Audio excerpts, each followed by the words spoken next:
Capítulo 1007 A Marca de um Gênio 1. Ambos forja de cristais e magia dimensional eram considerados especializações menores, mas enquanto o primeiro era apenas tratada como a última chance fora da mediocridade para aqueles que falharam em alcançar uma especialização real, o último foi considerado a marca de um mago verdadeiramente poderoso. Nenhum daqueles que se formaram em uma academia seria classificado acima de B se eles falhassem em magia dimensional, não importa quão boas fossem suas notas nas outras disciplinas. Obrigado, mas não, obrigado. Kila respondeu antes mesmo que Clea pudesse pensar em uma resposta decente. Enquanto ela mantivesse Clea por perto, teleportar duas pessoas custaria o mesmo que uma, o que era de suma importância, já que o feitiço tinha alcance limitado e para alcançar a segurança da luz do sol exigia alguns deles. Ghouls e assassinos de magos podiam se mover durante o dia, mas o sol ainda era sua perdição. Infelizmente para as duas mulheres, Rezo não era o único ghoul na caverna, assim como Noror não era o único assassino de magos. Equipes de dois estavam espalhadas ao longo das paredes, com os ghouls liberando seus parceiros antes de se esconderem no subsolo e esperar por uma oportunidade para atacar. Os assassinos de magos foram lançados em junções críticas das cavernas, forçando aqueles que tentaram escapar para enfrentá-los, não importa a rota que eles tomaram. Os ghouls, em vez disso, selaram todas as entradas com magia da terra e as mantiveram assim. Foda-me de lado. Kila encontrou um assassino de magos no meio de seu caminho e todas as saídas fechadas. Para ela, todos os túneis pareciam iguais e sem uma imagem mental clara de seu destino, o teleporte era inútil. Ela poderia usar portais para sair, mas lançá-lo requer tempo, algo que os mortos-vivos não estavam dispostos a permitir. O acampamento não estava se saindo muito melhor. Uma horda de esqueletos e zumbis surgiu do chão, cercando e impedindo qualquer pessoa de entrar ou sair. Por um lado, mortos-vivos menores eram criaturas sem cérebro que não podiam usar nenhuma ferramenta mágica porque eram incapazes de imprimi-las, mas por outro lado, para eles o sol não significava nada. Apenas as fortes barreiras que Fria tinha estabelecido de acordo com a estratégia de Plória impediram que a expedição fosse eliminada em uma onda. As várias matrizes de bloqueio elementais eram inúteis contra criaturas que lutavam usando apenas seus corpos. Isso é uma diversão. Plória gritou com toda a força de seus pulmões, para se certificar de que todos a ouvissem. O verdadeiro objetivo deles é matar os garimpeiros. Sem eles, não importa se ganhamos ou perdemos esta batalha, a missão irá falhar. Ela odiava o fato de que não apenas falar a tornava um alvo, mas também impedia de lançar feitiços. O pânico, entretanto, era a maior arma dos mortos-vivos. Os garimpeiros são péssimos na luta e os soldados precisam do trabalho em equipe para derrotar oponentes fisicamente superiores. Não podíamos designar muitos guarda-costas por causa do espaço limitado dentro das cavernas e porque era mais prático manter os reforços de prontidão. Quem quer que tenha planejado isso, ele é bom. Plória pensou. Eu vou resgatar Kila. Você pode manter o acampamento sozinha. Fria tinha acabado de chamar todos os membros da guilda Escudo de Cristal e agora estava usando seu amuleto de comunicação customizado como um mapa. Orion plantou feitiços rastreadores dentro da armadura de todos os seus filhos, permitindo que Fria localizasse Kila. Além disso, a pedido de Fria, Orion adicionou ao amuleto o recurso de câmera. Ao escanear um lugar, ela poderia conjurar seu holograma para servir como um auxiliar de memória. Até o mestre do espaço precisava saber seu destino e a câmera permitia que ela voltasse a lugares sem pontos de referência ou com os quais ela não estava familiarizada. É inútil dizer que seu amuleto de comunicação era um protótipo muito caro. Sim, mas eu preciso de alguma ajuda. Uma explosão poderosa fez o chão tremer e a barreira vacilar, forçando Plória a começar a cantar. Voltarei assim que puder. Se você terminar primeiro, junte-se a mim. Fria se concentrou no holograma à sua frente para refrescar sua memória. Ela não conseguia chegar a um lugar apenas vendo sua foto. Teleporte não exigia apenas combinar todos os elementos juntos, era também uma questão de consciência de tempo e espaço. Recriar um lugar em sua mente enquanto tecia feitiços complexos ao mesmo tempo era incrivelmente difícil. Lilith geralmente não tinha problemas para fazer isso porque, embora raramente se lembrasse do que havia comido no café da manhã, Solos o fazia.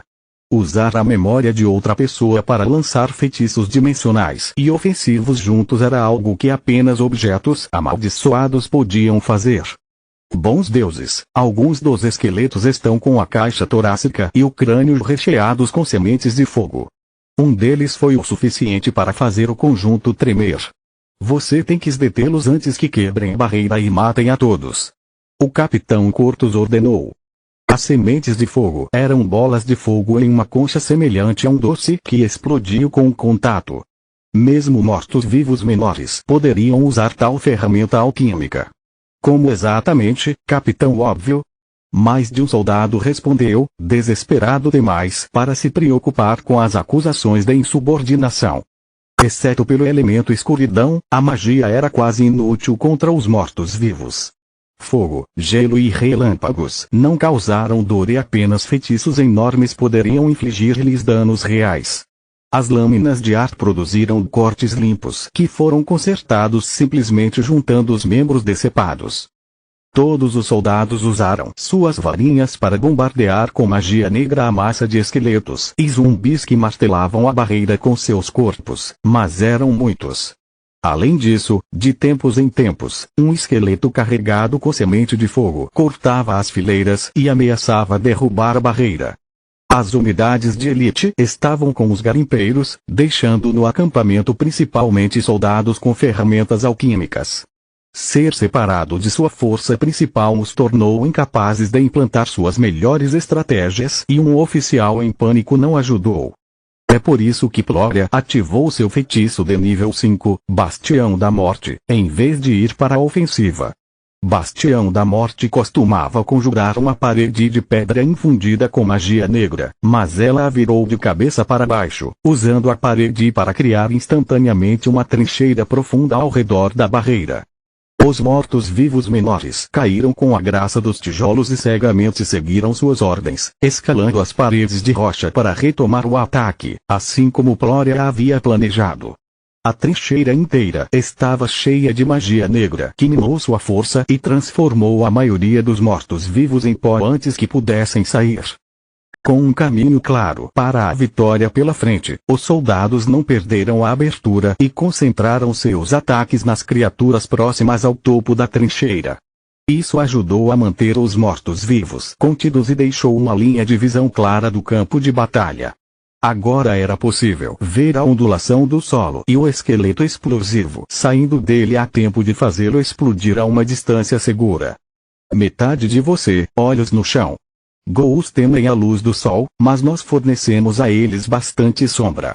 Eles podem lançar todos os tipos de surpresas desagradáveis fora da barreira. Não se concentre apenas nos esqueletos e se prepare para a próxima onda. A outra metade usa este tempo para colocar novos cristais para alimentar a barreira e garantir que os arranjos estejam intactos assim que as unidades voltarem a funcionar. Como uma máquina bem oleada, Plória despejou mais mana em seu feitiço e forçou a trincheira a se fechar. Capítulo 1008, A Marca de um Gênio 2. Bastião da Morte se transformou em um torno que transformou esqueletos em pó e zumbis em pasta de carne. Depois de perder sua infantaria, os ghouls pararam o ataque e recuaram. A barreira os impediu de entrar furtivamente no acampamento por baixo, assim como o sol fez um ataque suicida de cima. Isto é tudo culpa sua. O capitão Cortus disse antes que as pessoas pudessem ter uma ideia clara do que havia acontecido. Se você não tivesse ordenado aos mercenários que deixassem o acampamento, isso não teria acontecido. Sua sede de glória nos deixou vulneráveis a um ataque. O gancho de direita de Plória pôs fim à discussão, quebrando a mandíbula e a bochecha de Cortus e fazendo cair no chão até que uma carruagem o deteve. Caso você já tenha esquecido, ainda há pessoas nas cavernas que precisam de nossa ajuda. Todos aqueles que estão prontos para o combate me sigam. Precisamos abrir essa porta. Ela olhou para o céu, esperando ver os companheiros de guilda da Fria de volta. Eles eram todos magos e Porroia poderia usar algum reforço. Ainda assim, ela não podia esperar e atacou na entrada agora selada por pedra. Um feitiço mágico de terra de nível 3, implosão, fez a parede desabar com segurança, apenas para se reformar um segundo depois. Teria sido tempo suficiente para Glória piscar para dentro, mas fazer isso também significaria deixar os soldados sem um líder nem ordens a seguir. Deuses, gostaria que Lita estivesse aqui. Ele iria encontrar os ghouls nas paredes em um momento com visão da vida, enquanto eu tenho que perder tempo lançando uma matriz. Ela pensou, esperando que Fria pudesse ganhar tempo suficiente. Enquanto isso, dentro das cavernas, Kila lutava por sua vida. Os assassinos de magos eram fiéis ao seu nome e exigiam um lutador talentoso para vencê-los. Até aquele momento, os soldados de elite conseguiram evitar baixas ao se aliar e beber poções. O primeiro permitiu que eles dominassem os mortos-vivos com números e o último para preencher a maior parte da lacuna em suas proezas físicas. No entanto, a situação estava piorando lentamente. Os inimigos não se cansariam e embora não pudessem se machucar a menos que seu coração fosse atingido, cada pequeno corte que os soldados magos sofressem drenaram suas energias mais rapidamente. Os prospectores eram guardiões, e as matrizes não apenas exigiam um longo tempo de lançamento, mas também afetavam seus aliados.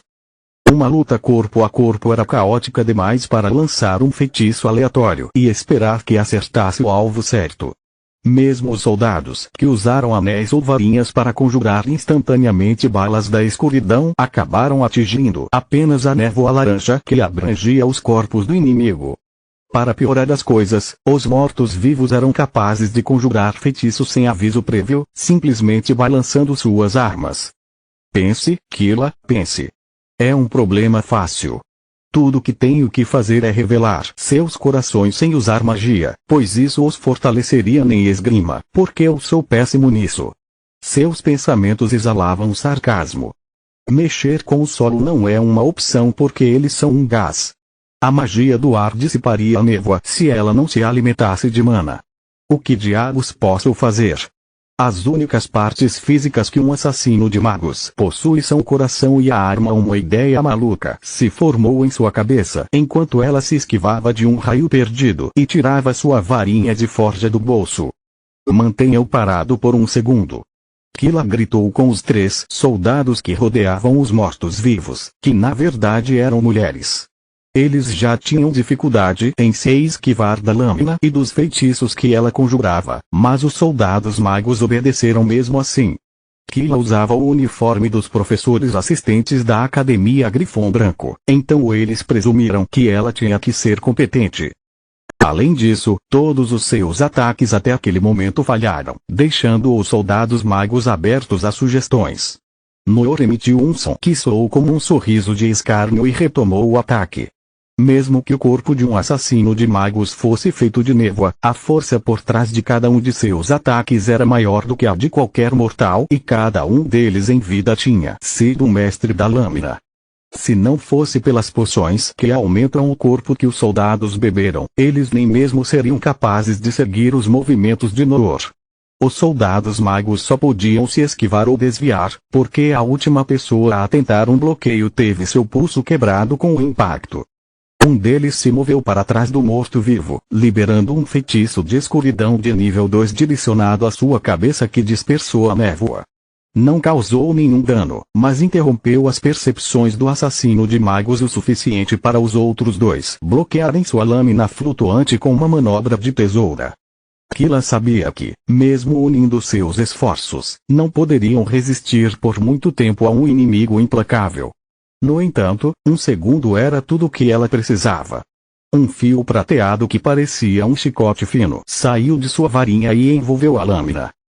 Quando Kila ativou seu feitiço Forge Master, corte limpo, que viajou através da varinha e seu fio, afetando a lâmina mágica como se Kila a estivesse tocando. O corte limpo gerou um pulso combinado de magia de luz e escuridão que causaria um curto-circuito temporário na impressão de um item mágico. No caso do assassino de magos, sua lâmina era sua própria vida. Ao contrário do que muitos acreditavam, a arma de um assassino de magos se tornaria parte de seus corpos depois que eles fossem transformados em mortos-vivos. O núcleo de sangue e o pseudonúcleo estavam ligados, permitindo que a lâmina encantada crescesse em força com o tempo junto com seu mestre. O curto-circuito mágico fez com que a força vital do assassino de magos inundasse a lâmina na tentativa de iniciar seu pseudonúcleo. No entanto, até que os efeitos do corte limpo se desvanecessem, seu vínculo permaneceria quebrado. A névoa laranja de repente desapareceu e sem sua cobertura, levou Kila, mas um feitiço de nível 1 para destruir o coração de Noor. Esqueça os corações e destrua suas armas. Esse é o seu verdadeiro ponto fraco. O soldado mago trocou suas lâminas com massas, de forma que cada golpe dado ou recebido enfraqueceria as armas finas que os mortos-vivos usavam. Bom saber, Irmã Fria apareceu bem ao lado de Quilla, envolvida pela aura azul da guarda total e pelos brilhos dourados de luz de seu feitiço pessoal de nível 5, governante dimensional. O primeiro era um feitiço comum do Cavaleiro Mago, que criava uma aura azul esférica com um raio de 1,65 metros ao redor de seu lançador. Graças à guarda total, um Cavaleiro Mago não tinha pontos cegos. O que quer que entrasse na esfera seria detectado, permitindo que Fria contra-atacasse e se esquivasse com precisão cirúrgica sem nem mesmo olhar. Esta última, em vez disso, fez exatamente o que seu nome implicava, dobrando as regras do campo de batalha aos seus caprichos. Usados em combinação, eles concederam a Fria uma consciência dimensional total e um domínio sobre o espaço limitado unicamente por sua imaginação. Os assassinos de magos não gostaram de Quilla, revelando um segredo que passou despercebido por milênios e estavam determinados a não deixar nenhuma testemunha da revelação viva. Mesmo as feras e os despertos não sabiam quão profundo era o vínculo entre os mortos-vivos e suas armas.